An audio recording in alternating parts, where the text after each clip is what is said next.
Hey guys, what's up? In this video, I'll show you how you can add a scrolling announcement bar on your Shopify website. It's quite a simple process. I'll show you how you can do this. All you need is to install an application and it does all the magic for you. So go to apps and search for Section.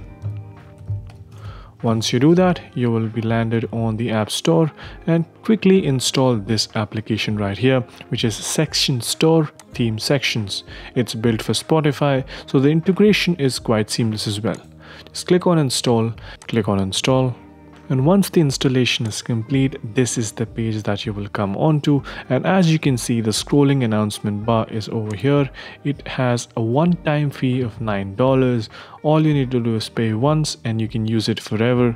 Now if you want to view how it is, and this is exactly how it'll look. If you hover the mouse over the bar, it stops, but otherwise it keeps scrolling. You can use different bunch of settings to customize each one of these texts or the kind of animation that you want.